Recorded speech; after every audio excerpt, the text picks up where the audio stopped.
Hydrocarbon 3।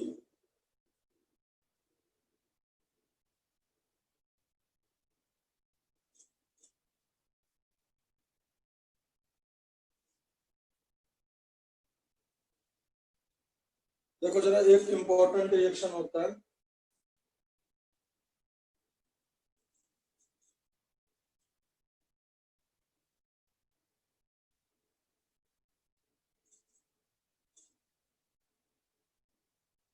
Alkene chemical properties. ठीक है,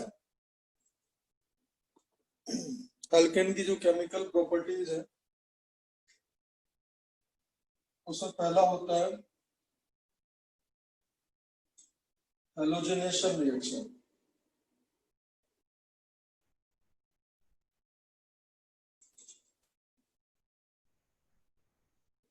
halogenation reaction, इसमें क्या होता है देखो, आर एच का रिएक्शन अगर हेलोजन से कराते हैं तो बनता है R X plus H X, मतलब एच की जगह क्या आ जाता है एक्स। ये कैसी रिएक्शन होगी बेटा? Substitution reaction. ठीक है, और ये रेडिकल मैकेनिज्म होता है जिसको बोलते हैं फ्री रेडिकल सब्स्टिट्यूशन रिएक्शन। ठीक है, और यहाँ पे H2 can be F2 Cl2 Br2 और I2, बट इसमें जो रिएक्शन होता है वो वेरी एक्सप्लोजिव,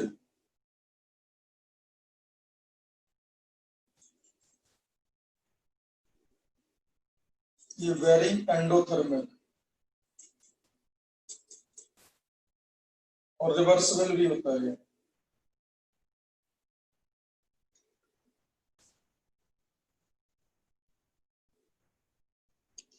प्लस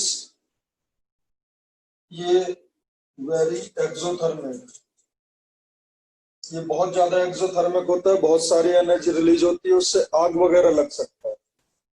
ये आपका नॉर्मल एक्सोथर्मिक होता है, ये नॉर्मल एंडोथर्मिक होता है। ठीक है, तो वेरी एक्सो, एक्सो, एंडो, वेरी एक्सो। तो इस डेटा को देख के बताओ रेट ऑफ रिएक्शन क्या होगा? Rate of halogenation, rate of halogenation क्या होगा? F2 बहुत खतरनाक होगा, फिर Cl2, फिर Br2 और फिर I2। तो ये बात समझ गए? इतनी बात क्लियर है सबको? हाँ सर।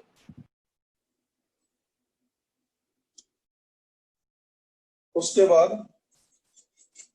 अगर रिएक्टिविटी ऑर्डर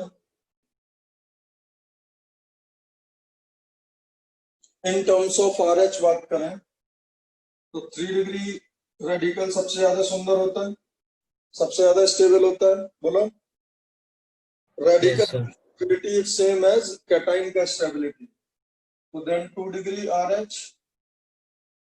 बोलो, उसके बाद 1 डिग्री R, उसके बाद 0 डिग्री R। मतलब अगर हम रिएक्टिविटी ऑर्डर देखें तो CH3 CH3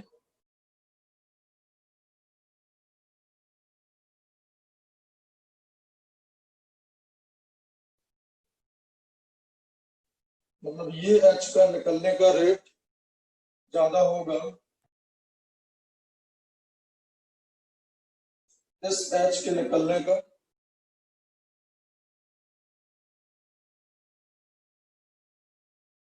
ये थोड़ा कम होगा और ये सबसे कम होगा। बोलो बेटा, ये समझ गए? यहां तक बेटा कोई तकलीफ किसी को?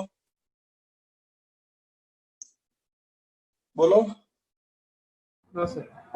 इफ X2 इज लिमिटेड, अगर X2 लिमिटेड है तो RX will be major.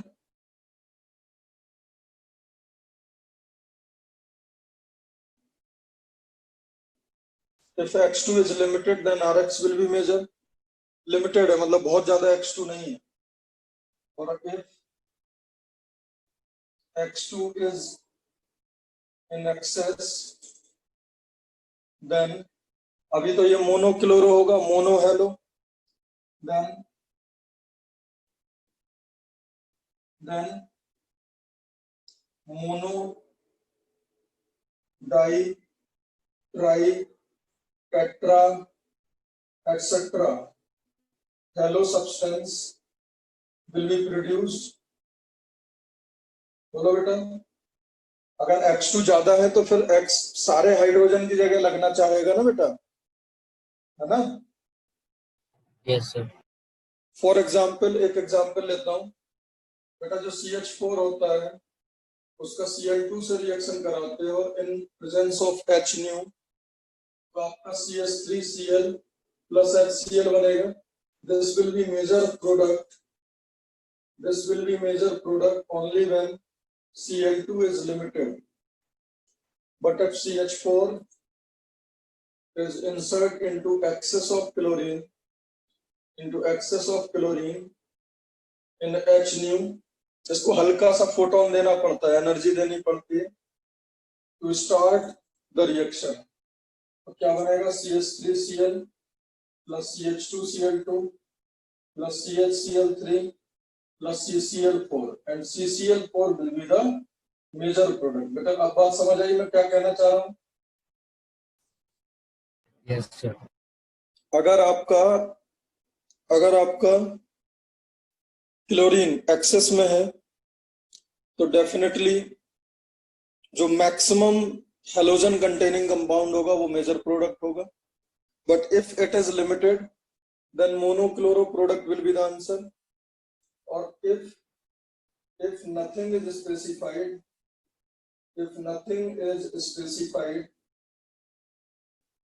about the amount of X2, then major product आपको बनाना होगा मोनोक्लोरो वाला. बट अगर आपसे ये कंडीशंस दी हैं, ठीक है, तब तो आप बता ही दोगे, बोलो. और अगर कंडीशन नहीं दी है, ठीक है, सिर्फ उसने CH4 में Cl2 डाल दिया और ये नहीं लिखा लिमिटेड और एक्सेस, देन ऑब्वियस सी बात है सब बन सकते हैं. देन कन्वेंशन ये है कि we will draw only mono product. Clear है बेटा इतनी बात? बोलो. If nothing is specified about the amount of X2, then major product will be monochloro product. ये समझ आ गया बेटा सबको?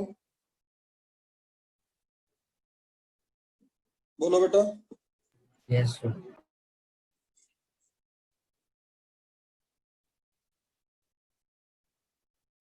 नेक्स्ट देखो इसका मैकेनिज्म.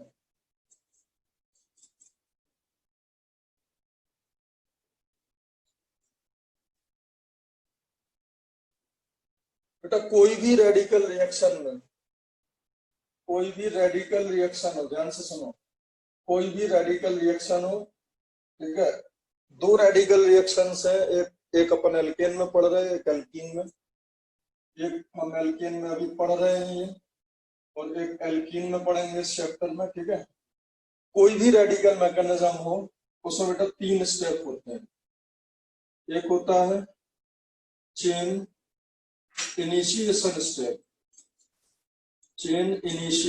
स्टेप, एक होता है बेटा चेन प्रोपोगेशन स्टेप,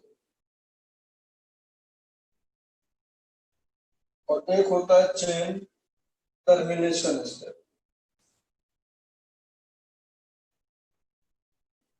क्लियर है बेटा? यहाँ सबसे पहले क्या होगा, जो रेडिकल रिएक्शंस होती हैं वो चेन रिएक्शंस होती हैं, ठीक है.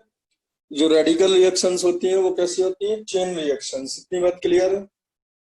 तो सबसे पहले तो चेन को इनिशिएट करना पड़ेगा, फिर चेन प्रोपोगेट होगा, फिर चेन फाइनली जब रिएक्शन रुकेगा तो चेन टर्मिनेट होगा. क्लियर है बेटा इतनी बात? यहां तक कोई तकलीफ? बोलो. No sir.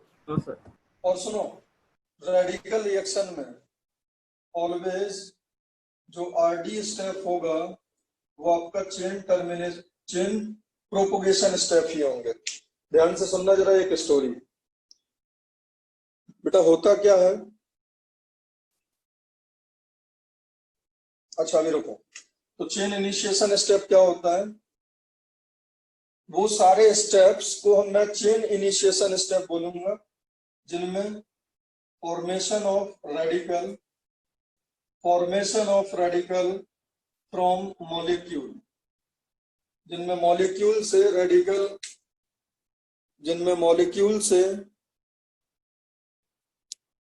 जिनमें बेटा क्या होगा, formation of radical from molecule, जिनमें मॉलिक्यूल से रेडिकल फॉर्म होगा, उन सबको चेन इनिशिएशन स्टेप बोलेंगे। क्लियर है इतनी बात? मतलब ऐसा कोई भी स्टेप हम देखेंगे जिसमें रेडिकल बन रहा होगा, किससे, मॉलिक्यूल से। इंपॉर्टेंट बात इज मॉलिक्यूल से रेडिकल बनना, उन सारे स्टेप्स को मैं क्या बोलूंगा, चेन इनिशिएशन स्टेप। देखो होता क्या है, आप ऐसे दिमाग में रखना, जो रेडिकल्स होते हैं वो बहुत ही खतरनाक, बहुत ही ज्यादा रिएक्टिव होते हैं। एक बार आपने, ऐसा बोला जाता है ना कि जैसा अगर किसी सॉल्यूशन में मैंने एक रेडिकल डाल दिया, फिर आपको चिंता करने की जरूरत नहीं है, वो अपने आप सब करता रहेगा।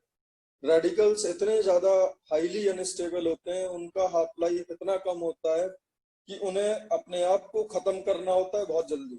तो वो ये नहीं सोचते हैं हम कहाँ अटैक कर रहे हैं, कैसे अटैक कर रहे हैं। ये समझो आप, अगर आपने सॉल्यूशन में एक रेडिकल डाल दिया, समझ लो कि वो पूरे सॉल्यूशन को क्या कर देगा, प्रोडक्ट में कन्वर्ट कर देगा। ये बात क्लियर है? तो इनिशिएट अगर आपको रिएक्शन को करना है तो आपको रेडिकल बनाना पड़ेगा, और शुरू में रेडिकल बनाने के लिए we will use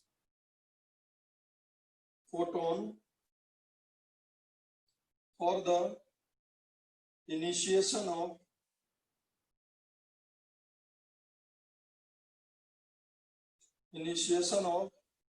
reaction. Clear है बेटा इतनी बार? यहां तक कोई तकलीफ? अब देखो बेटा क्या होता है इसमें, जो X2 होता है उसमें हम डालते हैं फोटोन। ध्यान से समझना। तो ऑब्वियस सी बात है, क्या होगा, फोटोन डालोगे तो होमोलेटिक क्लीवेज होगा। होमोलेटिक क्लीवेज होगा तो एक्स एक्स रेडिकल में ब्रेक हो जाएगा। बोलो बेटा, अपना इलेक्ट्रॉन लेके ये ब्रेक हो जाएंगे दोनों। क्लियर है इतनी बात? तो आपने रेडिकल बना दिया, ये कोहराम मचा देगा सॉल्यूशन में। तो जो आर रेडिकल है वो आर एच के साथ, हमेशा याद रखना रेडिकल हमेशा छोटे पे अटैक करता है। रेडिकल ये एच को पिकअप कर लेगा बिना किसी परवाह के। वो ये नहीं सोचेगा कि मैं कहाँ पे रेडिकल जनरेट कर रहा हूँ, बट उसको छोटे से बहुत ज्यादा इंटरेस्ट होता है, बिकॉज छोटा एटम होगा तो उसका बॉन्ड स्ट्रांग होगा। क्लियर है बात? बोलो बेटा इतनी बात समझ आई? बोलो। अब ये जो आर रेडिकल है, बेटा आवाज आ रही है? Yes, हाँ sir. सर। हाँ तो अब आर रेडिकल, अब फिर दूसरे मॉलिक्यूल पे, because there is chances of कि भाई आर एच पे अटैक करे, फिर आर रेडिकल बन गया, वो एक्स रेडिकल पे अटैक करता है और क्या बनेगा, आर एक्स और एक्स रेडिकल। अब देखो इससे भी, अब समझना, बार बार आपको चेन इनिशिएशन स्टेप करने की जरूरत नहीं है। अगर आप देखोगे तो चेन इनिशिएट हुआ, आपने एक मॉलिक्यूल अगर X2 आपने तोड़ दिया, एक मॉलिक्यूल X2 बोल रहा हूं, मतलब 2x रेडिकल है। 2x रेडिकल पता है यहाँ पे 40,000 RX बना सकते हैं। 40,000 RX बना सकते हैं, सिर्फ दो, आपने एक ही मॉलिक्यूल तोड़ा है। ऑन ब्रेकिंग वन मॉलिक्यूल, ये हजारों घंटों तक रिएक्शन चलती है। जो सन में रिएक्शन हो रही है, वो कौन सी रिएक्शन हो रही है, सेम चेन रिएक्शंस। एक बार रिएक्शन स्टॉप हुई है, अभी तक देखो वो कंटिन्यूअसली एनर्जी प्रोवाइड कर रहा है आपको। तो होता क्या है कि आपने एक रेडिकल जनरेट कर दिया, वो रेडिकल ने आरएच पे अटैक करके एच को क्यों उठाया बताओ? बिकॉज वो छोटा है। छोटे को क्यों उठाता है? क्योंकि उसकी बॉन्ड एनर्जी एच एक्स की ज्यादा होगी H compare to R X. तो एच एक्स उठाया उसने, एक्स रेडिकल ने अपने आप को खत्म करा। क्यों? क्योंकि उसका हाफ लाइफ बहुत कम होता है। तो एक्स रेडिकल ने एच रेडिकल को उठा के एच एक्स बना लिया।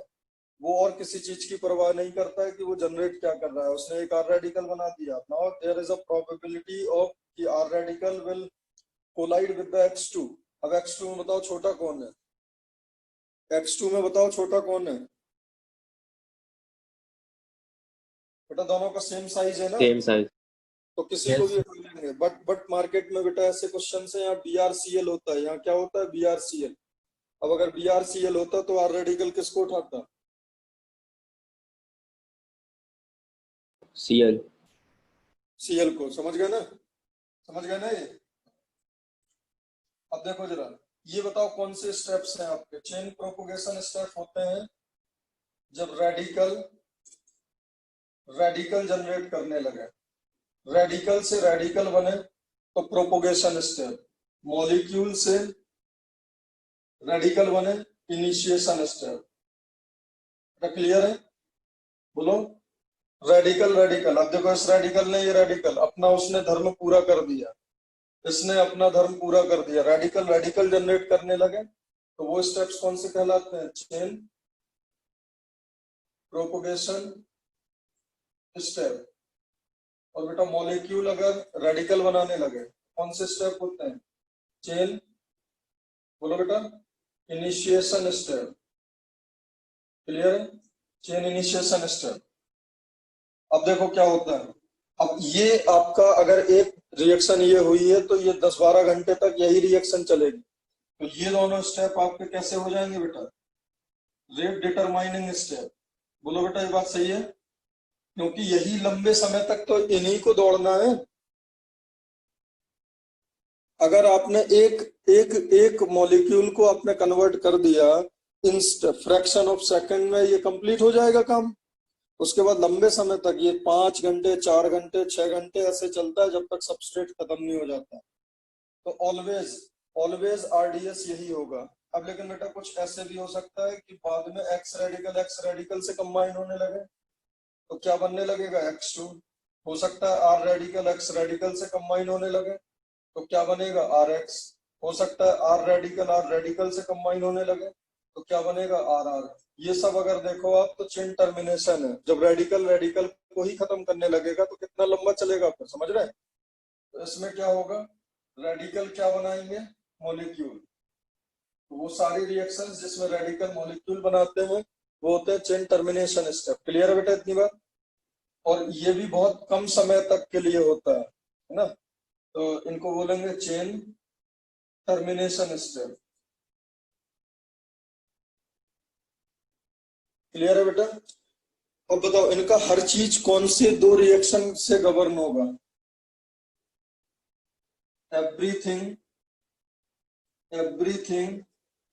Of halogenation reaction, everything of halogenation reaction is governed by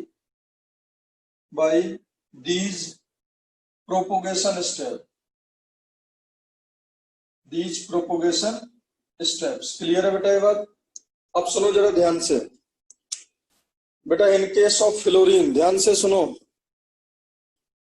in case of, अब पता अगर आप रेडिकल की स्टेबिलिटी देखो, एक आपको बढ़िया डेटा शेयर करता हूं। अगर आप रेडिकल की स्टेबिलिटी देखो, रेडिकल स्टेबिलिटी, तो आपको पता होगा एफ रेडिकल सबसे ज्यादा हानिकारक है, फिर Cl, फिर Br, फिर I। ये तो मालूम होगा ना। रेडिकल का मतलब होता है बेटा इलेक्ट्रॉन डिफिशियंसी, रेडिकल का मतलब होता है इलेक्ट्रॉन डिफिशियंसी। तो इलेक्ट्रॉन डिफिशियंसी फ्लोरीन तो नहीं झेल पाएगा, बोलो, फ्लोरीन तो बहुत ज्यादा बेकार हो जाएगा, है ना। Fluorine is highly electronegative. तो अगर रेडिकल की स्टेबिलिटी देखो तो आई रेडिकल सबसे ज्यादा स्टेबल होता है। जबकि आप रिएक्टिविटी देखो इस रिएक्शन में पूरा, तो रिएक्टिविटी ऑर्डर क्या मिला था मेरे को, F2, then Cl2, then Br2, then I2। बोलो बेटा यही रिएक्टिविटी ऑर्डर है, तो बताओ भाई। yes sir, लेकिन F2 का रेडिकल फॉर्मेशन का टेंडेंसी सबसे कम है, फिर भी ये रिएक्टिव ज्यादा क्यों है, फिर भी ये रिएक्टिव ज्यादा इसलिए है क्योंकि जो फॉर्मेशन रेडिकल फॉर्मेशन वाला है वो आपका नॉन आरडीएस है बेटा, यस और नो।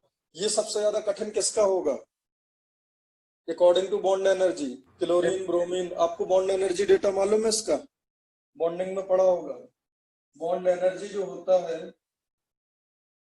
वो Cl2 का सबसे ज्यादा होता है, देन Br2 का, देन F2 का, देन I2 का, ये मालूम है।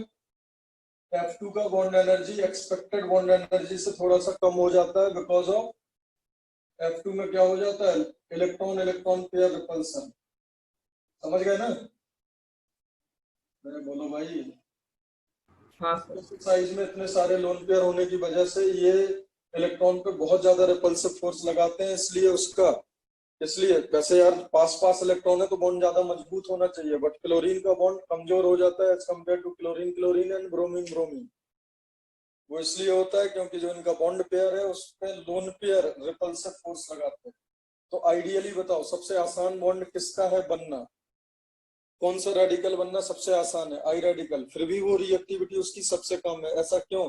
बिकॉज इससे हमें कोई लेना देना नहीं है, this is chain initiation step, ये तो फ्रैक्शन ऑफ सेकंड के लिए होगा, जो मेन रेट डिटरमाइनिंग होंगे वो ये दोनों स्टेप हैं। अब बताओ जरा यहाँ पे बेटा, HF का बॉन्ड एनर्जी ज्यादा होगा या HI का?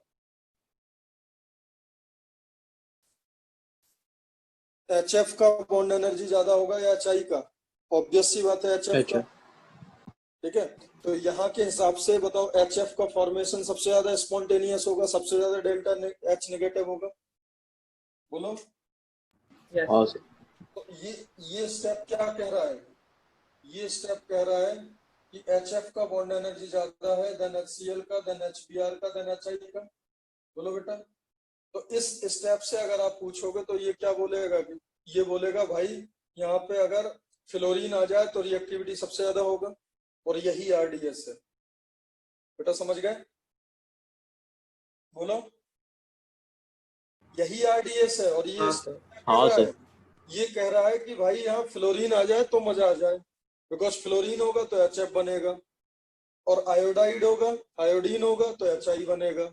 ये बहुत ज्यादा, अब अगर इसमें देखोगे तो इसमें बेटा दो बॉन्ड है, HF HCl HBr HI बन रहा है, और RH बॉन्ड टूट रहा है, ठीक है। तो इसकी जो बॉन्ड एनर्जी होती है और इनकी जो बॉन्ड एनर्जी होती है, HI अकेले को छोड़ के ये तीनों रिएक्शंस क्या होते हैं, एक्सोथर्मिक। जबकि इस रिएक्शन को देखोगे तो बताओ ये रिएक्शन क्या चाह रहा होगा, बताओ ये सेकंड रिएक्शन क्या सजेशन दे रहा होगा, ये सोच रहा होगा कि यार भाई यहाँ आयोडीन आ जाए, बोलो। आयोडीन आएगा तो इजीली टूटेगा, बोलो। हाँ सर। लेकिन यहाँ फिर CI का बॉन्ड भी तो बनेगा, यहाँ आयोडीन होगा तो यहाँ आयोडीन बनेगा, बोलो। हाँ तो अगर II बॉन्ड कमजोर है तो CI बॉन्ड भी तो कमजोर है, हाँ बोलो सर। बेटा।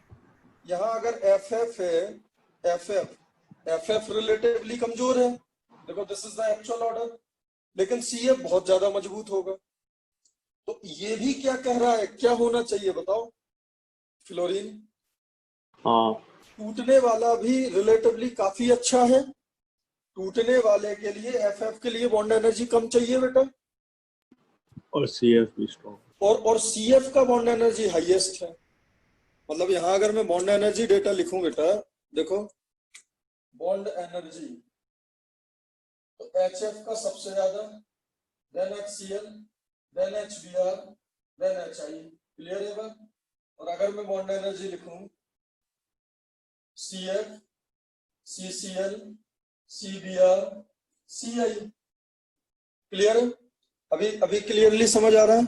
तो ओवरऑल बेटा इन दोनों का एंथैल्पी और एंट्रोपी चेक करके ये पता लगाया जाता है कि ओवरऑल फेवरेबल रिएक्शन कौन सबसे ज्यादा होता है, F2। ये ना केवल फेवरेबल है, ये इतना खतरनाक होता है कि इतनी सारी energy at the same time.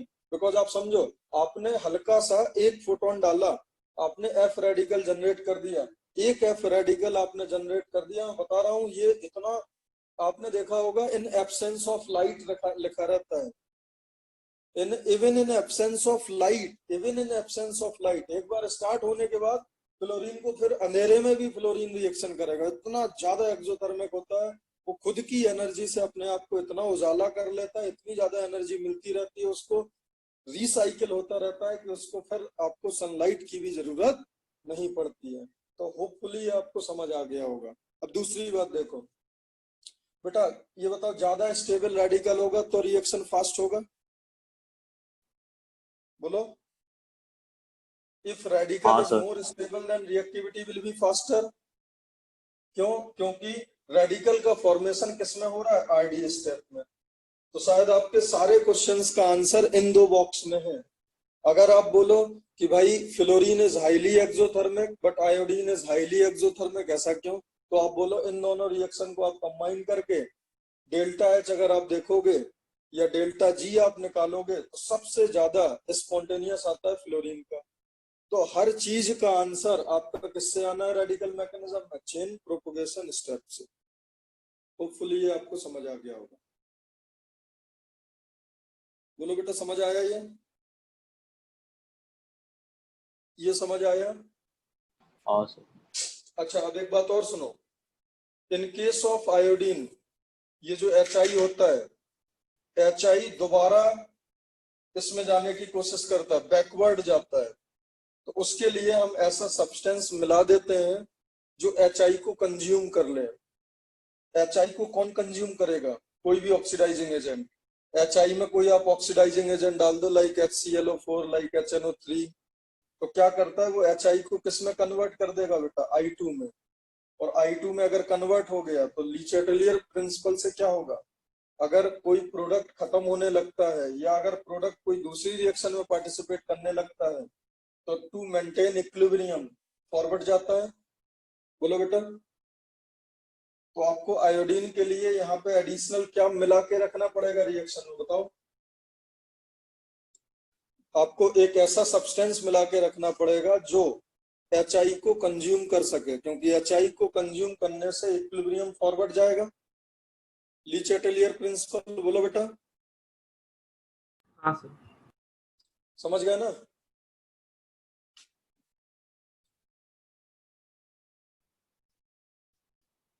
Next देखो।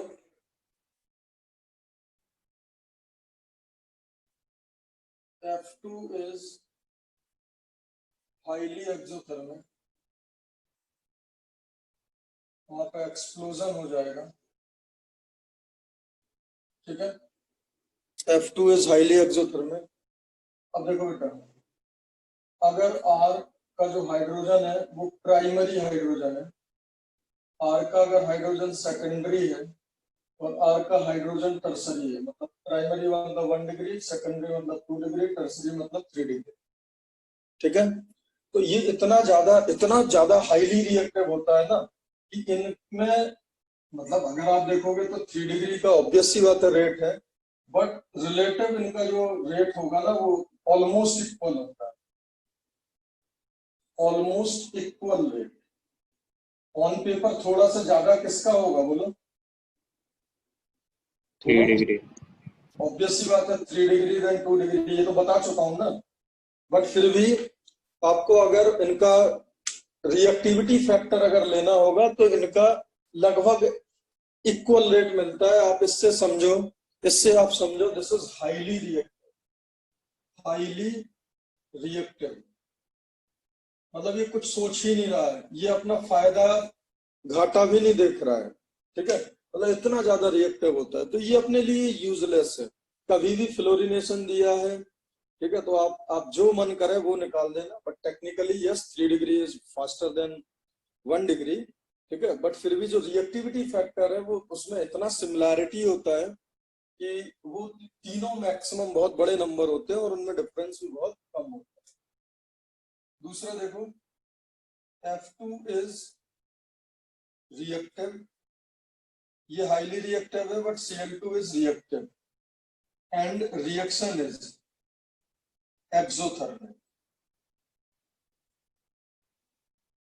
अब अगर आप इसमें 1 डिग्री, 2 डिग्री, 3 डिग्री का डेटा देखोगे तो इनका बेटा पता रेट क्या मिलता है? 1x, ये होता है 3.8x और ये होता है 5x। Yes, this is decent, this increase is decent. Yes और नो? एक में अगर रिएक्टिविटी 1 डिग्री हाँ में तो 2 डिग्री में 3.8x है और 3 डिग्री में 5x है। तो अब होता क्या है, क्लोरीनेशन जो है वो एक्सोथर्मिक है। ठीक है, तो ये रिएक्टिव है।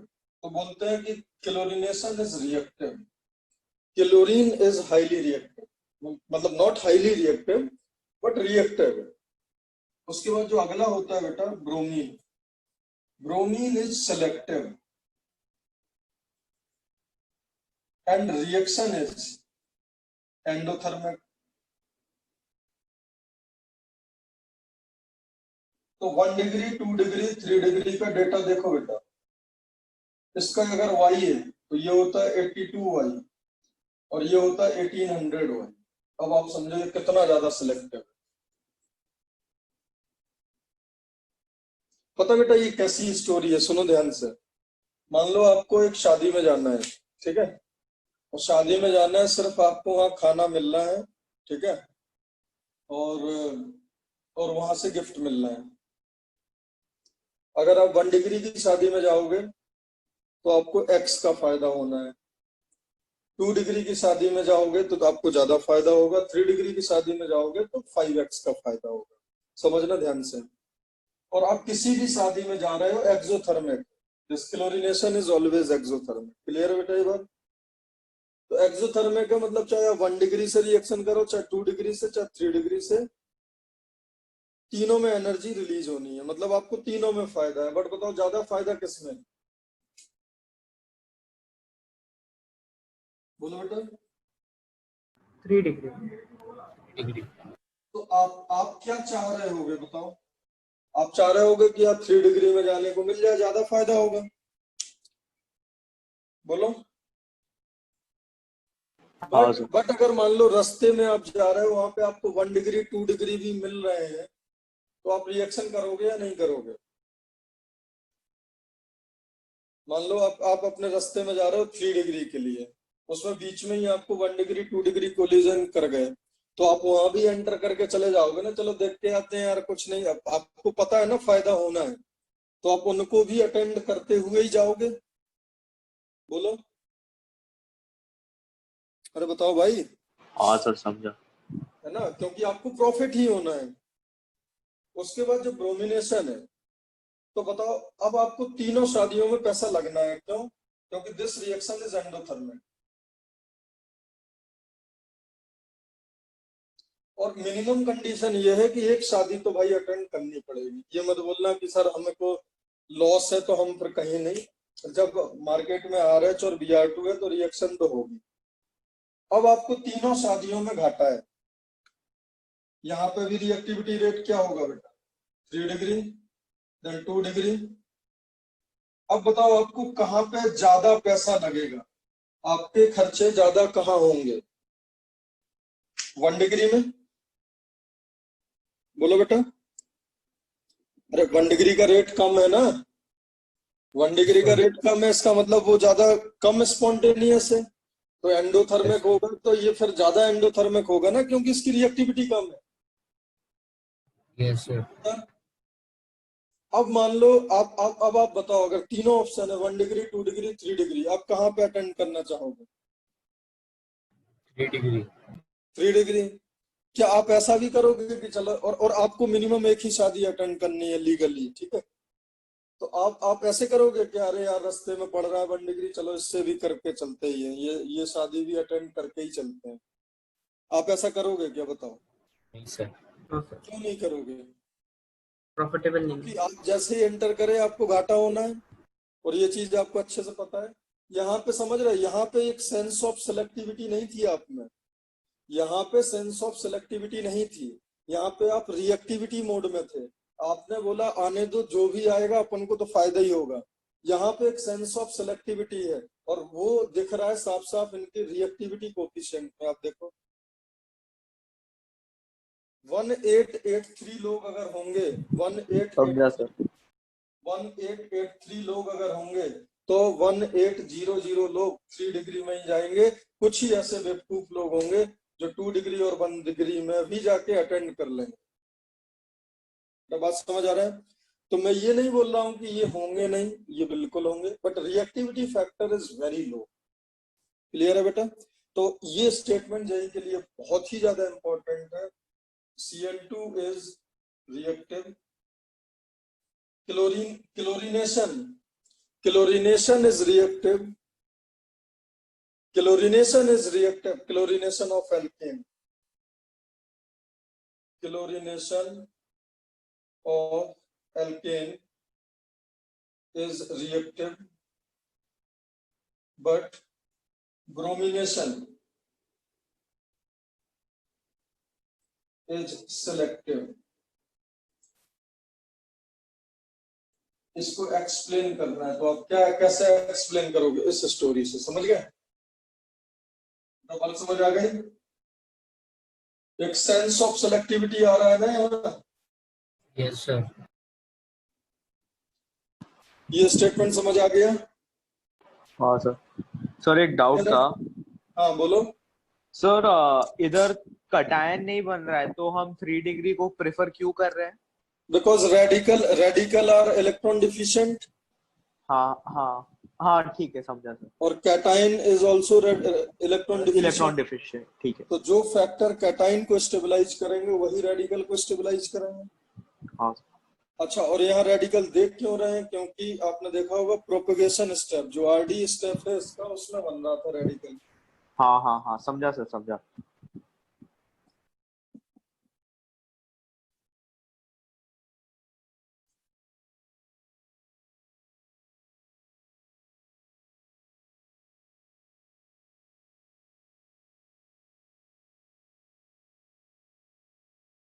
Br2H new.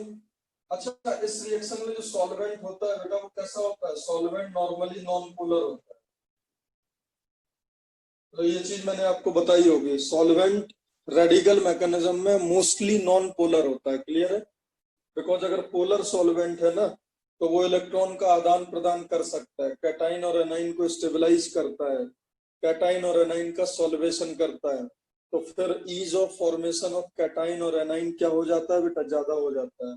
तो रेडिकल मैकेनिज्म फेवरेबल नहीं हो पाती है। इसलिए हर एक रेडिकल मैकेनिज्म में आपको एक फोटोन डालना होगा सो दैट रेडिकल बन जाए, और नॉन पोलर सॉल्वेंट लेना होगा सो दैट रेडिकल को कोई स्टेबलाइजिंग फैक्टर ना मिल पाए। बिकॉज अगर आपने पीपीएस डाल दिया, पीपीएस अगर डाल दिया तो रेडिकल्स बनने की टेंडेंसी कम हो जाती है। क्यों? क्योंकि पॉजिटिव नेगेटिव को फिर क्या मिल जाएगा? Stabilising factor.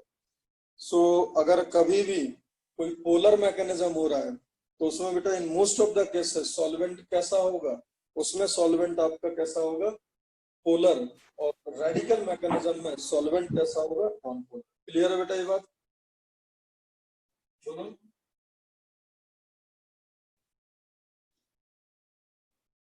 कितनी बात क्लियर है बेटा? आवाज आ रही है? Yes, sir. हाँ, अब देखो बेटा, यहाँ देखो बेटा, इफ नथिंग इज स्पेसिफाइड तो आप मोनोक्लोरिनेशन मोनोब्रोमिनेशन करोगे या मैक्स ज्यादा ब्रोमीन लगाओगे? बोलो।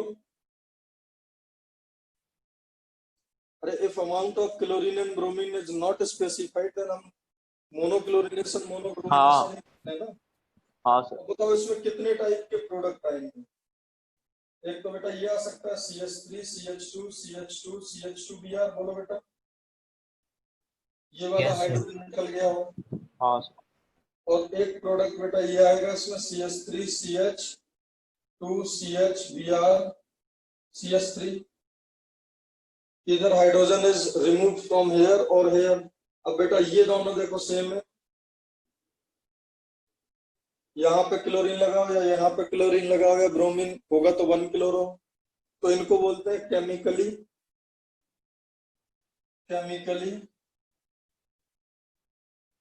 Same carbon and hydrogen. क्योंकि केमिकल रिएक्शन करने पर आप देखो, केमिकल रिएक्शन कराने पर सेम प्रोडक्ट मिल रहा है बेटा, बताओ। हाँ और ये दोनों क्या होंगे?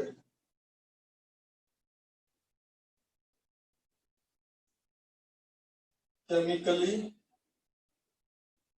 Same carbon and hydrogen. बोलो बेटा, यहाँ पे भी 2 ब्रोमो, हाँ यहाँ पे भी 2 ब्रोमो। और बेटा ये दोनों क्या होंगे? केमिकली डिफरेंट, क्योंकि डिफरेंट केमिकल कंपाउंड बन रहा है। बोलो बेटा। Yes sir. अब बताओ जरा, इसमें मेजर प्रोडक्ट क्या होगा, ध्यान से बताना इन दोनों में। दूसरा वाला नीचे ये वाला। आपका मेजर होगा और ये आपका माइनर होगा। ऐसा क्यों? क्योंकि ये 1 डिग्री का था और ये 2 डिग्री का H निकल के बना है। बोलो बेटा। Yes, हाँ। sir. बोलो बेटा, ये क्लियर है? अब देखो एक Yes, और sir. जबरदस्त बात, मैं ये भी बता सकता हूँ कि जो प्रोडक्ट ए है वो कितना बनेगा, जो प्रोडक्ट बी है वो कितना बनेगा। देखो जरा ध्यान से, ये जो बनेगा, बताओ ए का रिएक्टिविटी फैक्टर कितना था 1 डिग्री का, ब्रोमिनेशन है तो वाई, वन बोलो। और बी का रिएक्टिविटी हाँ फैक्टर कितना था 82y। 82Y. 82 आए। और बेटा ए जैसे कितने हाइड्रोजन मार्केट में अवेलेबल है? 6। 6. तो प्रोबेबिलिटी फैक्टर कितना हो गया 6, रिएक्टिविटी फैक्टर कितना हो गया y। तो ये कितने के डायरेक्टली प्रोपोर्शनल होंगे इसके प्रोडक्ट 6y के? अरे बताओ भाई। हाँ Yes, सर। हाँ sir. सर। तो ऐसे मार्केट में कितने हैं 4, 4 तो ये 328 कितना हो गया 328. 328। 328y। अब बताओ इसका परसेंटेज कितना आएगा 6y divided by 6y plus 328y into 100। बेटा इसका परसेंटेज कितना आएगा 328y divided by 328y plus 6y into 100। बताओ कौन ज्यादा होगा Sir, B. बी।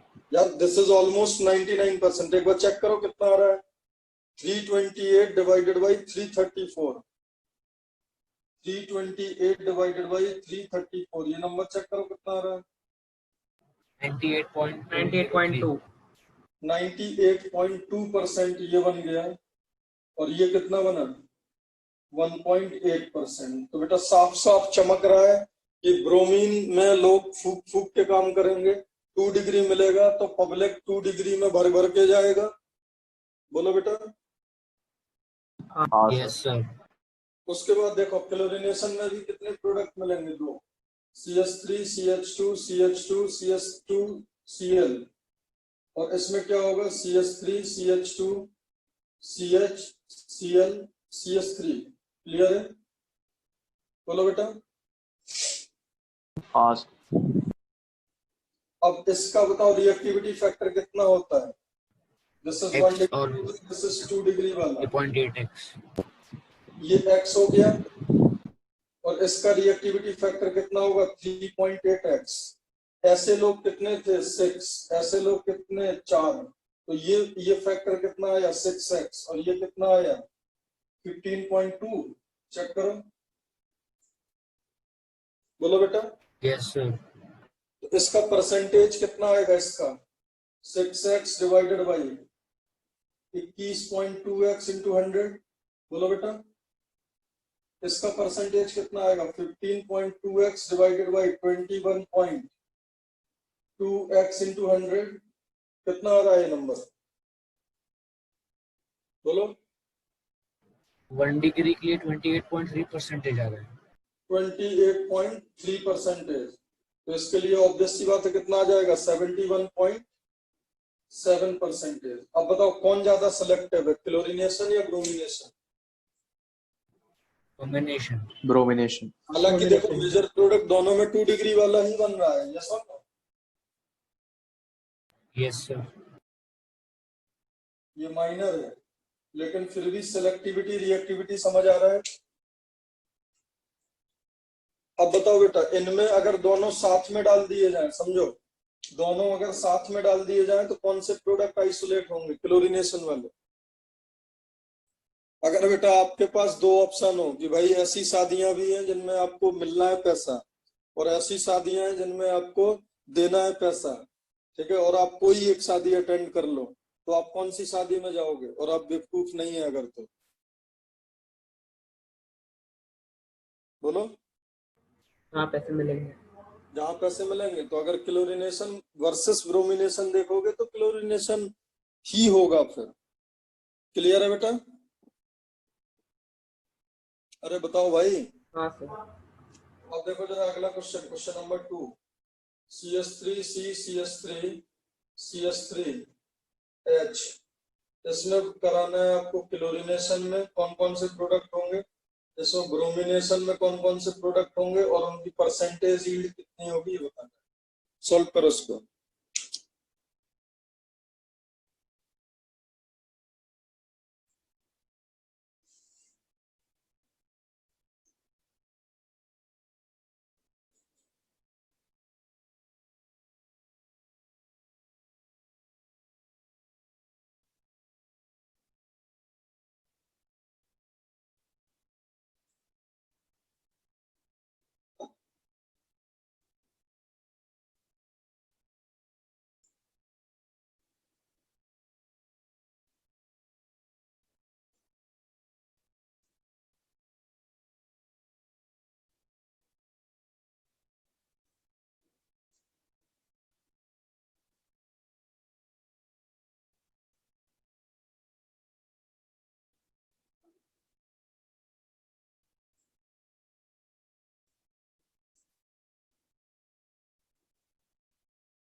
देखो बेटा ये तीनों सेम हो गए क्या,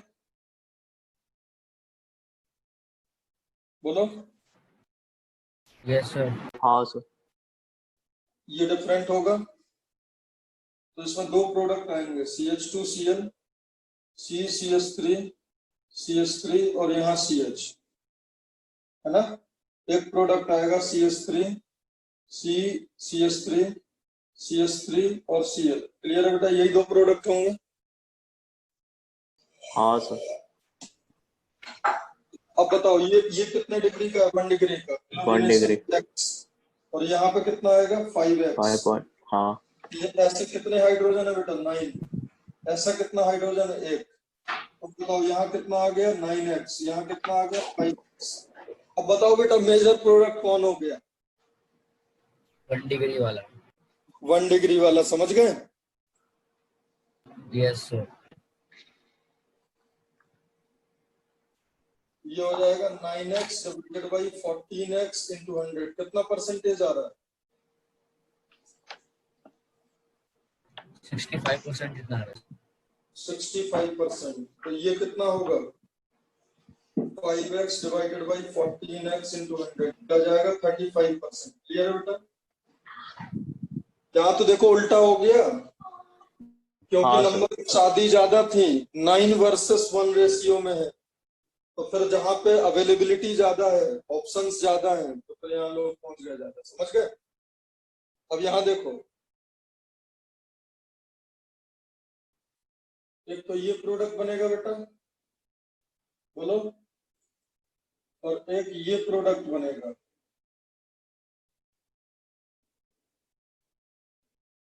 क्लियर है बेटा? इसका कितना आएगा 9 इंटू वाई, इसका कितना आएगा 1800 इंटू वाई, मतलब 1800 वाई इंटू 1। बोलो बेटा, अरे बताओ भाई। Yes sir. इसका आ गया 9y divided by 1809y into 100, ये होगा 1800 डिवाइडेड बाई 1809y इंटू 100, कितना आ रहा है ये ऊपर वाला 0.4975% आ रहा है। 0.4%, तो ये हो जाएगा 99.6%। देखो अब समझो, 1 डिग्री की इतनी सारी शादियां होने के बाद भी लोग कहाँ जा रहा है, 99.6% लोग उस एक शादी में जा रहे हैं, बिकॉज अब यहाँ पे पैसे देने की बात आ रही है, समझ रहे बेटा। कर लोगे इस टाइप के अब सारे क्वेश्चन? Yes sir. कोई भी सबस्ट्रेट आ जाए। हाँ।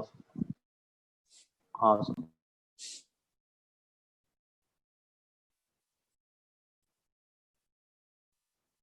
चलो अब इसमें करके दिखाओ।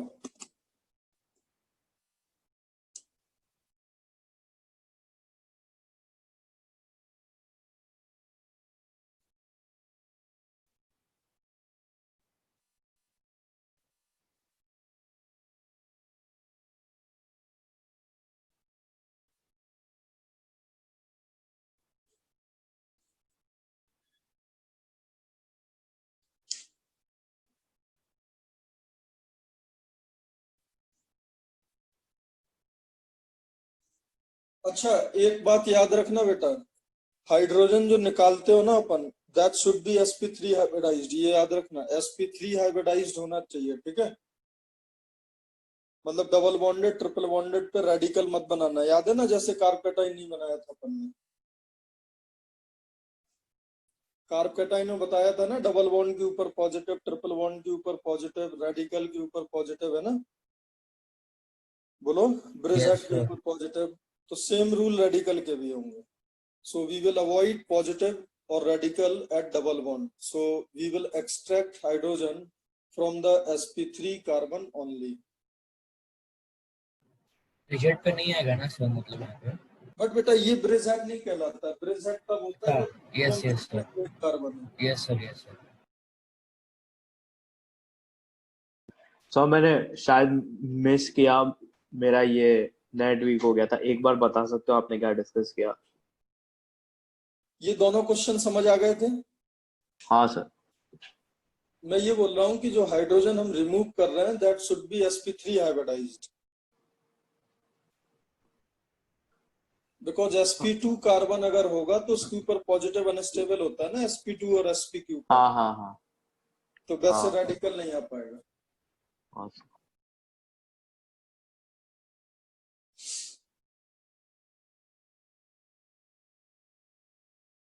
देखो इसमें बेटा तीन पॉसिबिलिटी है।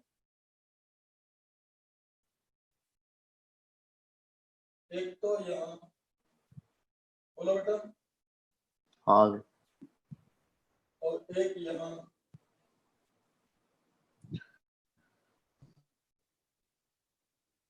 और एक यहाँ। बाकी अब सब सेम में चेक कर लो।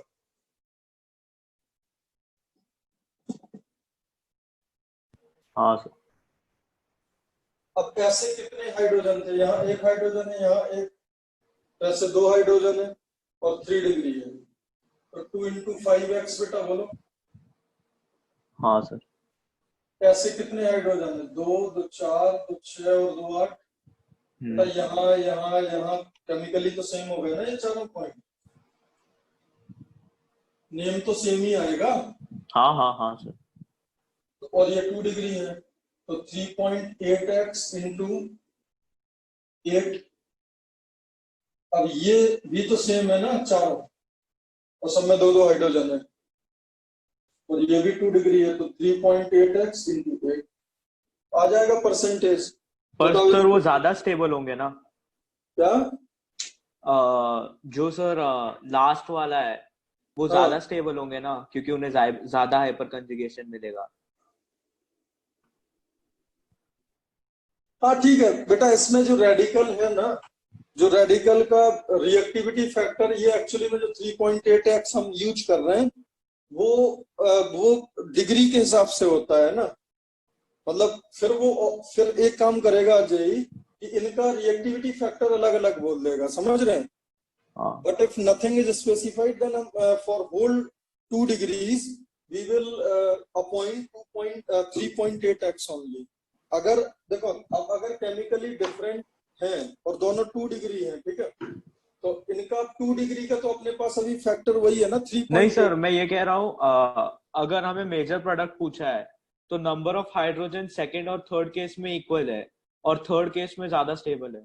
बेटा मैं वही बोल रहा हूँ, सुनो, अगर अगर अपने पास, फिर उसका इसका मतलब ये 3.8x नहीं होगा ना प्रोबेबिलिटी फैक्टर। Yes sir. तो प्रोबेबिलिटी फैक्टर अगर नहीं दिया है देन वी विल, अपन क्या यूज करेंगे? सेम। सेम ही यूज करेंगे ना। बट यस, टेक्निकली ये हल्का सा ज्यादा बनेगा, हाँ सर। ठीक है ना। बट ऑन पेपर हमें फिर एक रिएक्टिविटी फैक्टर देना होगा ये रिएक्टिविटी फैक्टर हमें देंगे तब जाके हम काम कर पाएंगे ना ये। हाँ सर, अगर परसेंटेज निकालना है पर मेजर प्रोडक्ट निकालना है तो निकाल सकते हैं। हाँ, तो फिर अपन बता सकते हैं कि ये होगा हल्का सा। ठीक है बेटा, ये यस सर।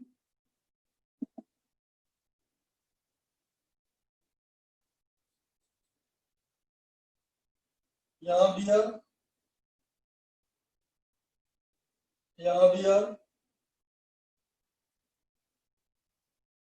यहाँ भी यार। इसमें तो बेटा यही दोनों मेजर होंगे, बोलो। ये मेजर हो जाएगा, उसके बाद ये सेकंड और ये थर्ड, सॉरी क्या बोल रहा हूँ, इसमें तो ये मेजर होगा ना 3 डिग्री वाला। अरे बताओ भाई, हाँ सर। 1800 था ना, 1800 y इंटू 2, ये कितना होगा? हाँ 82y इंटू 8, 82y इंटू 8, ठीक है ना। इसमें मेजर प्रोडक्ट कौन सा होगा?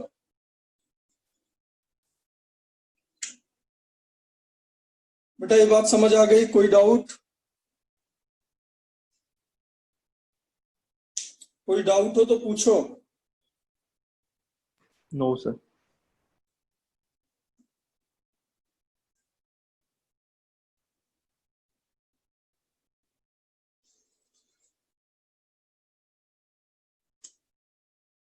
तो फ्री रेडिकल जो एल्केन का ये हेलोजनेशन रिएक्शन है, इसमें तो इतना काफी है, ठीक है। अब वापस चलते हैं हम लोग एल्केन के प्रिपरेशन पर। एल्केन प्रिपरेशन में कुछ मेथड छूट गए थे, देखो उसमें कौन सा था? ग्रिग्नार्ड फ्रॉम RMGX,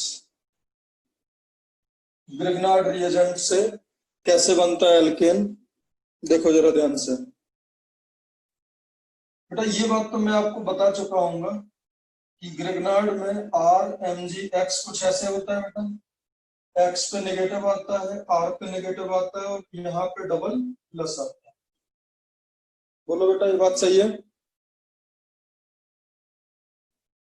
अरे बोलो भाई। Yes sir. और ये बनता कैसे है? जब RX का रिएक्शन मैग्नीशियम से करा दो, ईथर के साथ हीट कर दो। बोलो बेटा ये बात भी बताइए मैंने आपको। RX में क्या होगा? 2 इलेक्ट्रॉन ये देगा, है ना, 1 इलेक्ट्रॉन ये ले लेगा, 1 इलेक्ट्रॉन ये ले लेगा, तो क्या बन जाएगा? R माइनस X माइनस, और ये क्या बन जाएगा? Mg2 प्लस, और इनके बीच में बॉन्डिंग हो जाएगी। तो अकॉर्डिंग टू फजान रूल कोई भी बॉन्ड 100% आयनिक नहीं हो सकता, तो इसमें कोवेलेंट कैरेक्टर आ जाएगा, तो इस तरीके के सिस्टम में कन्वर्ट हो जाएगा। बोलो बेटा। Yes sir. अब देखो एक बहुत बढ़िया, बहुत शानदार मंत्र एक देता हूं। RMGX on a reaction with RMGX on a reaction with hydrogen attached to hydrogen और ड्यूटेरियम, ठीक है, ड्यूटेरियम भी ले सकते हो, अटैच्ड टू हेलोसोनिट्रेट will produce RH और RD।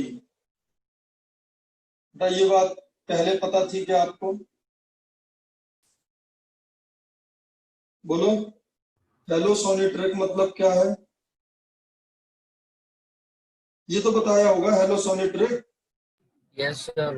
Halogen, sulphur, oxygen, nitrogen, triple halogen, carbon, sulphur, oxygen, nitrogen and bonded triple carbon. Bonded carbon, इनसे जो अटैच्ड हाइड्रोजन होते हैं, इनसे जो अटैच्ड हाइड्रोजन होते हैं बेटा, वो उनमें कौन सा नेचर होता है? प्रोटेक। बोलो बेटा, प्रोटेक नेचर होता है ना। प्रोटेक नेचर अगर है तो H पे क्या होगा? H पे क्या होगा? Partial plus. तो H का पार्शियल प्लस अगर आप RMGX में डालोगे तो क्या बन जाएगा? RH। बोलो बेटा। अरे बताओ भाई। अरे R-H+ पिकअप करके RH बनाएगा ना। Yes, Yes, sir. sir. अब देखो जरा, CH3MgBr plus H2O, CH3CH2MgBr plus C2H5OD, CH3MgBr plus ethyl alcohol, CH3CH2CH2MgBr plus D2O, CH3CH2CH3MgBr plus C2H5SH, CH3MgBr plus ये ट्रिपल बॉन्डेड कार्बन से जुड़ा हाइड्रोजन, CH3CH2MgBr प्लस अमोनिया, और सॉल्वेंट ईथर रखा करो हमेशा। ग्रिग्नार्ड की रिएक्शंस हमेशा ईथर में कराया करो, वो भी ओपन चेन वाला ईथर, उसमें स्टेबल होता है। ठीक है बेटा, अब देखो जरा, बिल्कुल शानदार तरीका देखो। क्या हेलोसोनिट्रिक से जुड़ा हुआ हाइड्रोजन है? क्या हेलोसोनिट्रिक से जुड़ा हुआ हाइड्रोजन है बेटा? Yes, sir. तो उसको उठा के CH3 क्या बनाएगा? CH4। बोलो। Yes, sir. और क्या बचा? MgBr के साथ क्या बच जाएगा? पानी का नेगेटिव चार्ज। Yes, क्लियर है sir. बेटा? हाँ यहाँ पे CH3 CH2 माइनस, यहाँ पे हेलोसोनिट्रिक का हाइड्रोजन है या हेलोसोनिट्रिक का ड्यूटेरियम है? ड्यूटेरियम। तो D उठा लेगा, क्या आ जाएगा? CH3 CH2 D प्लस बचा क्या है MgBr के हाथ में? OC2H5। बेटा समझ गए ये? अरे बोलो भाई। यहाँ CH4, हाँ सर। यहाँ CH3 CH2 CH2D, यहाँ पे CH3 CH2 CH2 CH3, ये H आ गया है ना। अरे समझ गया ना, ये H पिकअप कर लिया इसने। यहाँ पे CH4, यहाँ पे CH3 CH3। अब जो बचा हुआ पार्ट है उसको कॉपी पेस्ट कर दो। यहाँ Br OC2H5, यहाँ पे MgBr और क्या होगा? OD, यहाँ पे क्या होगा? MgBr और क्या होगा? SC2H5। H हटा के जो बचा है वो लिख दो। यहाँ पे क्या होगा? MgBr और C111C CH3। यहाँ क्या बचेगा? MgBr और NH2। तो ये बात समझ गए? अरे बोलो भाई। हाँ सर। Yes, sir. इसको बोलते हैं ग्रिग्नार्ड का acid base reaction, RMGX acid base reaction. इसमें बेटा ग्रिग्नार्ड किसकी तरह काम कर रहा है बताओ? बेस की तरह। Grignard is acting as a base and this is hydrogen. Grignard is acting as a base and it is picking up acidic H। Clear है बेटा? अरे बताओ भाई। हाँ सर। Awesome. उसके बाद देखो स्पेशल पॉइंट इसी रिएक्शन में जो बच्चे मिस कर देते हैं। बेटा जो ग्रिग्नार्ड होता है RMGX, वो अगर आप ऐसा कोई सब्सटेंस ले लो, बेटा ये बताओ इसमें हेलोसोनिट्रिक का कोई हाइड्रोजन है क्या? इसमें चेक करके नहीं आराम सर। से। लेकिन फिर भी ये हाइड्रोजन कंसीडर करा जाता है प्रोटेक हाइड्रोजन। कोई बताएगा ऐसा क्यों? क्योंकि बेटा इस पे बनने वाला नेगेटिव चार्ज दो ऑक्सीजन पे डिलोकलाइज होगा। Localize. है ना। तो अगर Yes, sir. 1,3 डाई कीटोन है तो बीच वाला जो हाइड्रोजन है वो सिग्निफिकेंटली एसिडिक हो जाता है और क्या बनाएगा RH प्लस। अब बचेगा क्या MgBr, MgX और यहाँ क्या बचेगा बेटा CH, समझ गए, CO CO CH3 वो निगेटिव बना के उसको जोड़ दो बस। क्लियर बेटा। So this is the case in which मतलब जो अपन ने रटा है वो नहीं है फिर भी रिएक्शन हो रहा है, समझ गए। बोलो बेटा। अगर दो CO के बीच वाला CH2 है तो वो सिग्निफिकेंटली एसिडिक हो जाता है। क्यों? क्योंकि बनने वाला नेगेटिव चार्ज देखो, नेगेटिव सिंगल डबल काफी ज्यादा रेजोनेंस स्टेबलाइज है बेटा। Yes, sir. तो रेजोनेंस स्टेबलाइज होने की वजह से it is also considered as protic hydrogen. Clear है ये? This is also considered as protic hydrogen. तो ये एक स्पेशल केस हो गया। तो आप क्या याद रखोगे, प्रोटेक हाइड्रोजन ग्रिग्नार्ड के लिए कौन कौन सा है? हाइड्रोजन अटैच टू हेलोसोनिट्रिक एंड एक्टिव मिथाइलिन वाले हाइड्रोजन। एक्टिव मिथाइलिन क्या होता है? एक्टिव CH2 होता है जो दो CO के बीच वाला हो। क्लियर है बेटा? अरे बताओ भाई, आवाज नहीं आ रही है? हाँ सर। अब देखो एक और स्पेशल केस होता है, कोई अगर H प्लस लूच करके अगर कोई एरोमेटिक हो जाए तो देखो ये H प्लस लूच करके एरोमेटिक हो रहा है या नहीं? बोलो यार, ये एरोमेटिक हो गया ना। देखो हाँ अगर सर। कोई H Yes, sir. प्लस लूच करके अगर एरोमेटिक हो जाए तो वो भी प्रोटेक हाइड्रोजन कंसीडर करा जाता है।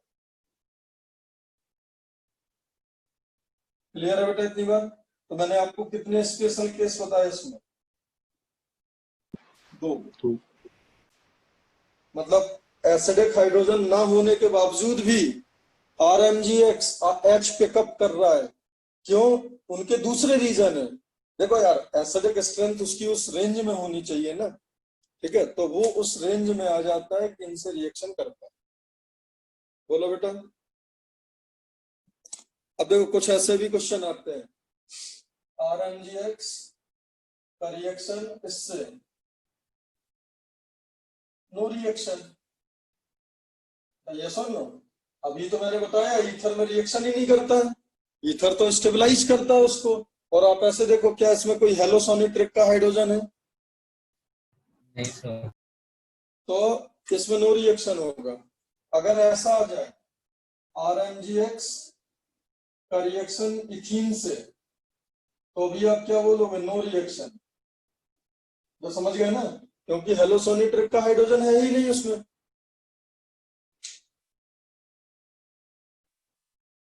बताओ बेटा, ये बात समझ गए सब लोग? तो एक जो की पॉइंट बन रहा है वो कौन सा, क्या की पॉइंट बन गया कि अगर आपने ग्रिग्नार्ड में ईथर सॉल्वेंट में अगर आपने ऐसा सब्सटेंस डाला है जिसमें हेलोसोनिट्रिक का हाइड्रोजन है, या फिर हाइड्रोजन लूज करके वो दो दो ऑक्सीजन पे डिलोकलाइज हो रहा है नेगेटिव, या फिर H प्लस लूज करने के बाद कोई सिस्टम अगर एरोमेटिक हो रहा है, तो उनकी प्रेजेंस में RMgX RH बना लेता है। बोलो बेटा, क्लियर है ये बात? बोलो।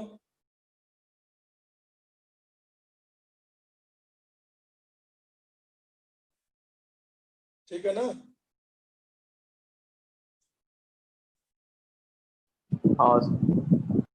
अब देखो कई बार ऐसा क्वेश्चन आ जाता है तो बच्चे बोलते हैं सर ये तो हमने पढ़ा नहीं है। देखो यहाँ RMgX का रिएक्शन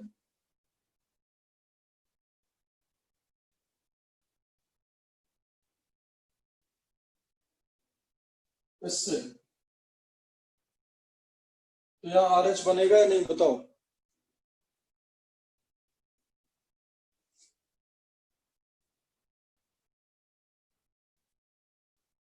डेफिनेटली बनेगा ना। Yes, sir. क्यों? क्योंकि यहाँ पे जो अब नेगेटिव जो H लूज करके नेगेटिव आएगा वो तो तीन तीन ऑक्सीजन पे डिलोकलाइज है, वो तो इससे भी अच्छा है। Yes, sir.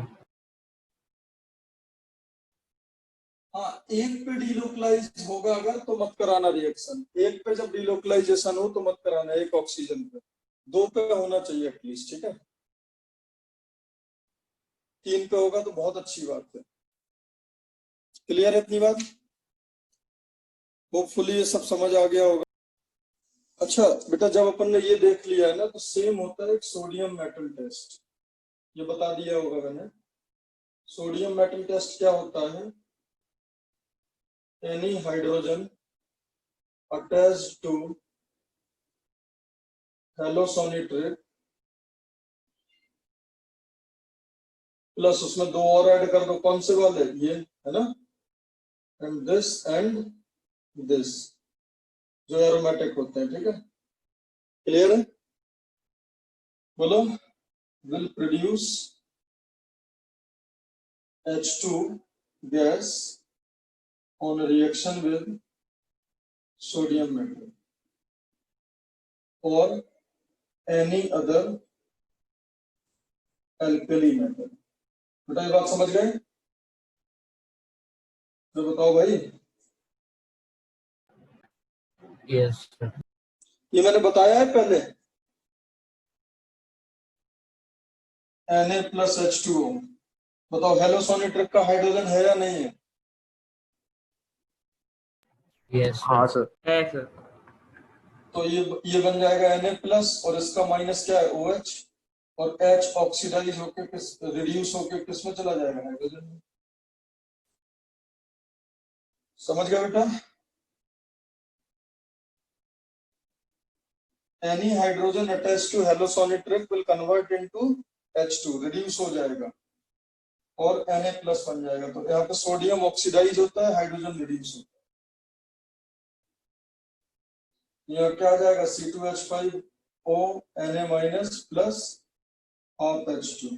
क्लियर है बेटा? अगर Na को ड्यूटेरियम में भी डालोगे तो क्या बनेगा, NaOD plus half D2 plus. बेटा समझ गए ना ये? सोडियम मेटल टेस्ट कौन कौन से कंपाउंड पॉजिटिव देंगे बताओ? सोडियम मेटल टेस्ट पॉजिटिव का मतलब क्या है कि सब्सटेंस में सोडियम डालने पे हाइड्रोजन लिबरेट हो जाए या ड्यूटेरियम, तो उसको बोलते हैं सोडियम मेटल टेस्ट। क्लियर है ना? Yes, sir.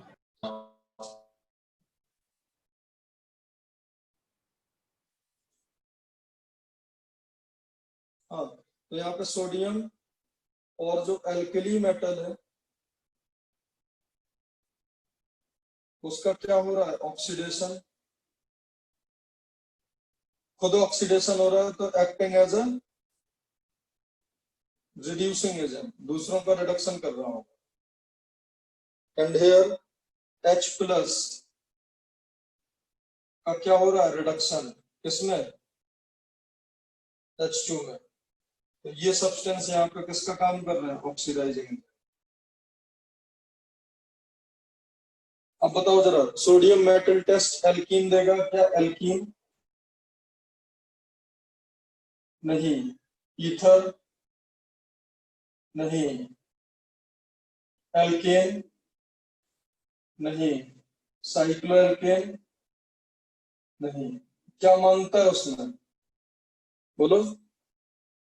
हेलोसोनिट्रिक से जुड़ा हुआ हाइड्रोजन। तो बताओ, पानी देगा, यस। कोई एसिड देगा, yes. Ammonia, yes. Triple bonded carbon, yes. समझ गए बेटा?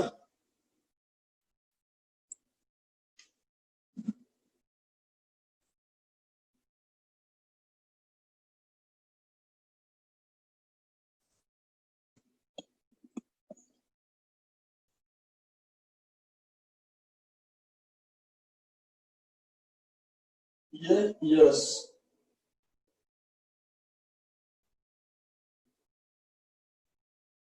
ये yes, D2O yes, alcohols yes. समझ गया बेटा? बोलो। Yes, sir. अब देखो जरा, hydrolysis of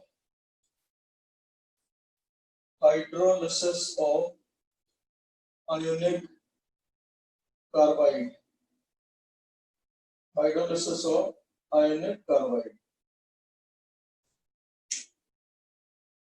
hydrolysis of ionic carbide. देखो बेटा, ये रिएक्शन अपन कर चुके हैं, Al4C3 CaC2 Be2C Mg2C3 या फिर M4C या M4C3 या M2C2, और इन सब में M जो है वो यूनिवैलेंट आयन है।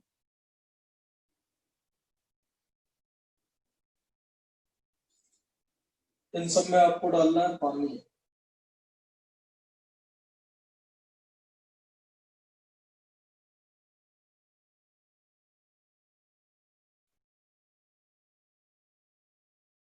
बताओ बेटा क्या आएगा पहले में, प्रणव तुम बताओ जरा।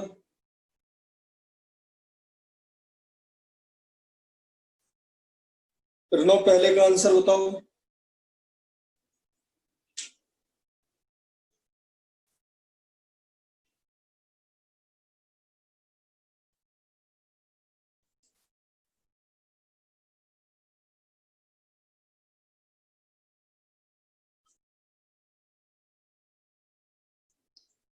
प्रणव आवाज आ रही है?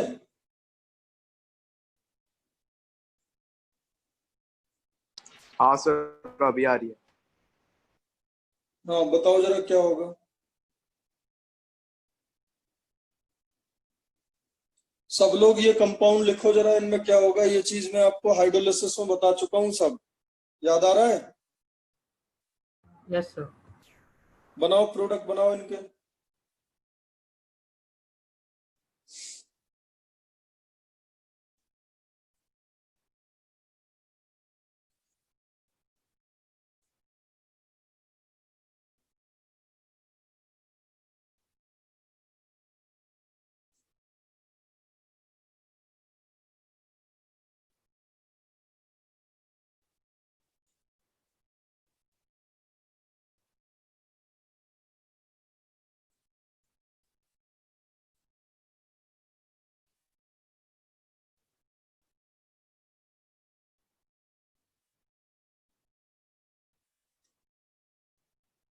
हाँ बताओ बेटा, पहले में क्या आया?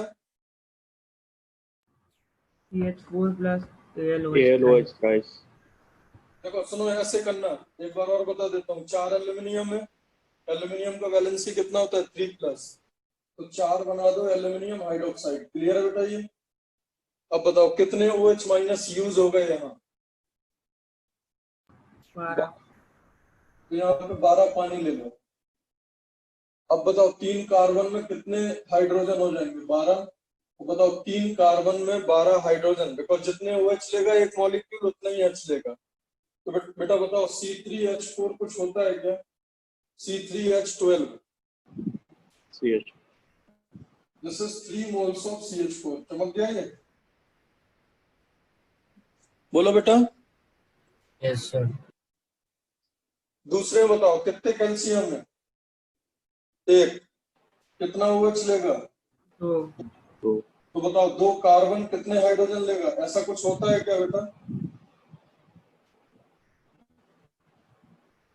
बोलो। Yes, sir. अब बताओ 2 बेरिलियम कितने OH लेगा? 4। 1 कार्बन कितने हाइड्रोजन लेगा? 4। अब बताओ 2 मैग्नीशियम कितने OH लेगा? 4। तो 3 कार्बन कितने हाइड्रोजन लेगा? 4। यस, ये क्या होता है? प्रोपाइन। ये क्या है? मीथेन। ये क्या है? इथाइन। और ये क्या है? मीथेन। ये समझ गए बेटा? अरे बोलो भाई। Yes sir. अब बताओ यहाँ पे जो M है वो यूनिवैलेंट है, M+। तो M+ क्या उठाएगा? एक OH, बट एक मोल में 4 है।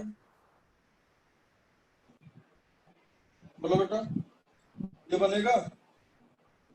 हाँ एक कार्बन कितने हाइड्रोजन लेगा? 4। CH4 यहाँ 2 कार्बन कितने हाइड्रोजन, 3 कार्बन कितने हाइड्रोजन लेगा? 4। यहाँ पे 2 कार्बन कितने हाइड्रोजन लेगा?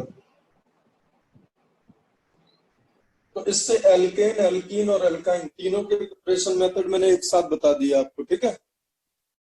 अच्छा, इसमें बेटा एक बात याद रखना कि C3H4 में सर ये भी तो हो सकता था।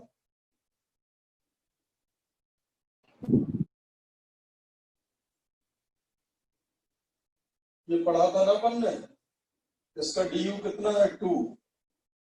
और अगर इसका DU 2 है तो एक आइन हो सकता है और 2 डबल बॉन्ड हो सकते हैं बेटा, बोलो। Yes, sir. हाँ तो याद रखना, इन बेसिक मीडियम जो ये सब्सटेंस होता है ये अनस्टेबल होता है, ठीक है। इट विल कन्वर्ट इनटू, ये किसमें कन्वर्ट हो जाता है? आइन में। बेसिक मीडियम में ये प्रोपा 1,2 डाइईन इज अनस्टेबल। आप पूछ सकते थे ना कि सर ये क्यों नहीं बनाया आपने, बोलो। हाँ तो याद रखना बेसिक मीडियम क्यों बोल रहा हूं, क्योंकि देखो यहाँ क्या है,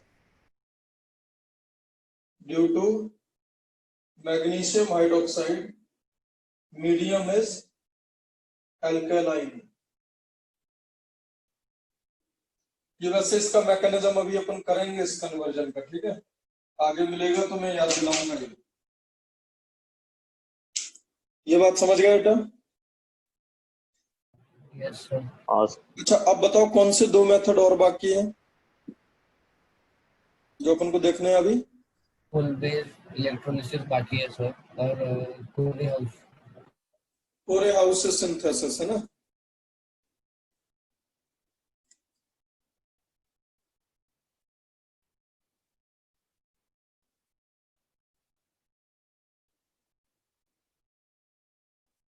नेक्स्ट एल्केन का प्रिपरेशन मेथड है कोरे हाउस सिंथेसिस, ठीक है। तो इसको बेटा अच्छे से समझना।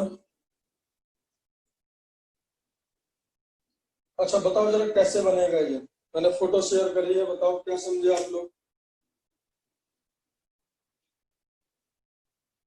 सबसे पहले RX का रिएक्शन Li से कराया, चेक करो।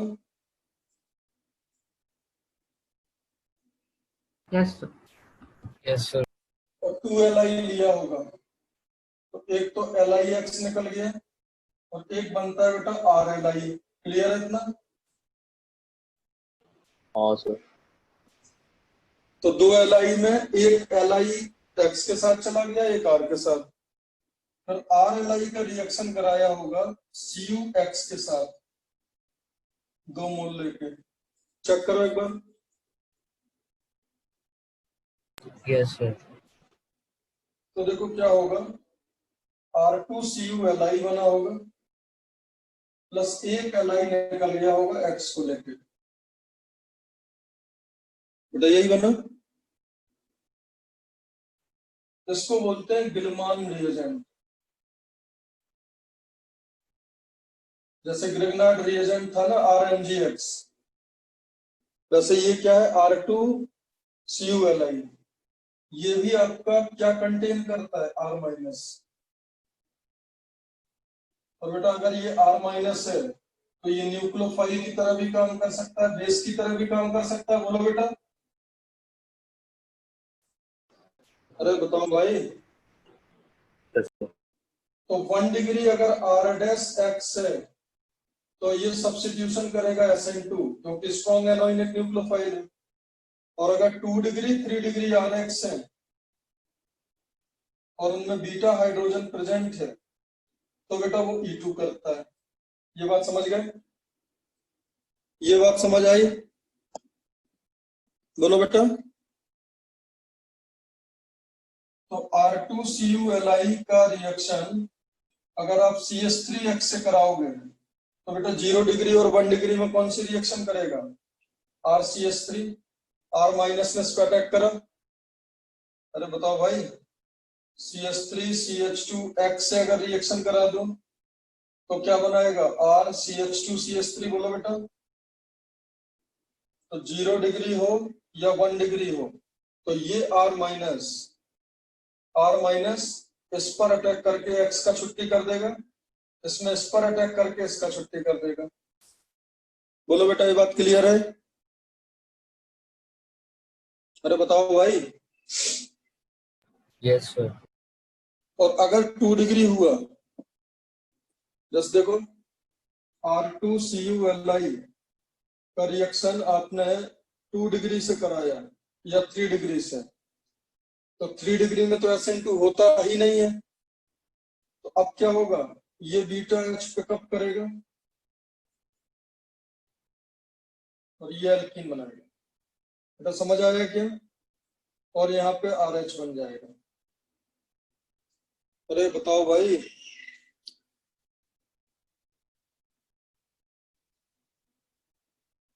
यार याद आ रहा है अल्कोहलिक KOH वाली रिएक्शन? अल्कोहलिक KOH वाली रिएक्शन याद आ रही है? हाँ सर। R2CuLi का 2 डिग्री के साथ रिएक्शन कराओ तो 2 डिग्री में भी ये इतना अच्छा बेस होता है कि 2 डिग्री में भी ये E2 करता है। तो क्या बनेगा RH प्लस इसका एल्कीन। तो की पॉइंट क्या है कोरेहाउस सिंथेसिस में बताओ। R डैश अगर आपको बनाना है तो ये R होगा गिलमान का, बोलो बेटा। और अगर ये गिलमान का तो ये कोई भी ले लो आप, लेकिन ये R डैश X का होगा तो ये सिर्फ 1 डिग्री हो सकता है। बोलो बेटा ये बात समझ आई? ये बात समझ आई? Yes, sir. चलो अब एक क्वेश्चन करो इस पे। RX का रिएक्शन Li से कराया, क्या बनेगा, ये R है और ये Li बन जाएगा प्लस एक LiX निकल गया बेटा। बोलो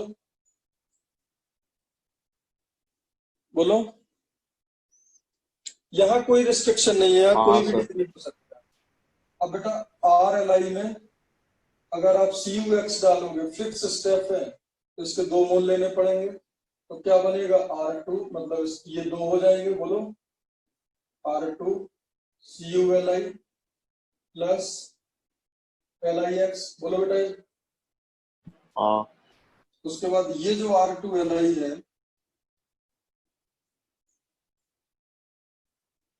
इसका मतलब होता है R माइनस, इसकी रिएक्शन कराओ आप CH3X से तो कौन सी रिएक्शन होगी अभी, SN2। क्यों? क्योंकि 0 डिग्री है। तो क्या बन जाएगा, ये जो R माइनस है ये R माइनस ये इस पर अटैक करके इसको निकाल देगा। अरे बताओ भाई। हाँ सर। अगर इसकी रिएक्शन इससे कराई अभी भी SN2 होगा और अब यहाँ हाँ। R माइनस किस पर अटैक करेगा, C2H5 पर।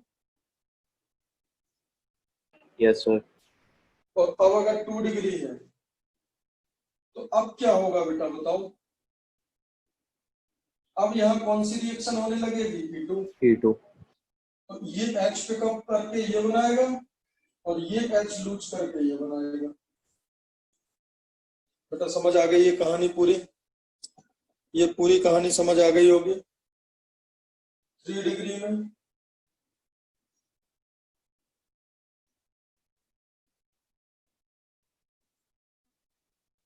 E2 हीट, फिर ये H पिकअप करेगा तो इसको एल्कीन में बदल देगा। बोलो बेटा कोरेहाउस सिंथेसिस। सर ये चेक नहीं करना पड़ेगा कि हमारा RE2 कर सकता है या नहीं? क्या कर सकता है? H पिकअप कर सकता है या नहीं? नहीं, R तो R माइनस अल्काइल ग्रुप होगा ना, कोई कार्बन का हाँ माइनस। हाँ हाँ हाँ हाँ, strong base. R minus is very strong base. तो 2 डिग्री और 3 डिग्री में ऑलवेज E2, ठीक है, और it is good nucleophile also. तो 1 डिग्री और 0 डिग्री ऑलवेज ऐसे। ऐसे। वी आर डिस्कसिंग हाँ, अबाउट मेजर प्रोडक्ट, है ना, हाँ। बाकी साइड वाले तो बनेंगे ही। तो बेटा कोरे हाउस सिंथेसिस समझ आ गया?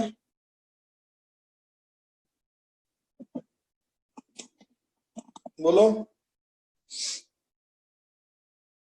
एक क्वेश्चन और कर सकते हैं, CH3C CH3 CH3X, इसमें डालो Li, तो क्या बनेगा?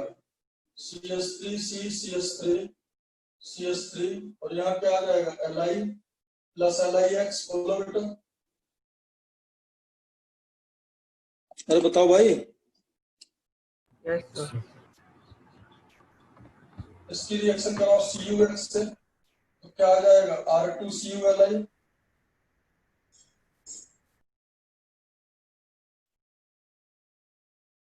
प्लस LiX निकल गया। बोलो। अब इसकी रिएक्शन करा दो CH3Cl से, तो क्या बन जाएगा?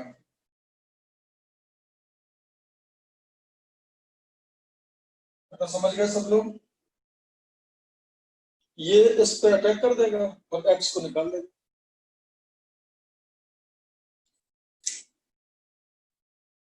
बोलो बेटा कोरे हाउस सिंथेसिस समझ आ गया? Yes sir. हाँ सर। कोरे हाउस सिंथेसिस में बेटा 3 बेसिक स्टेप हैं। RX में पहले लिथियम डालना, तो RLi बनाना, RLi में फिर CuX डालना, तो R2CuLi बनाना, और R2CuLi is containing R minus, 0 degree RX या 1 डिग्री RX में SN2, 2 डिग्री 3 डिग्री RX में E2। मैंने साफ साफ शब्दों में आपको ये बात क्लियर कर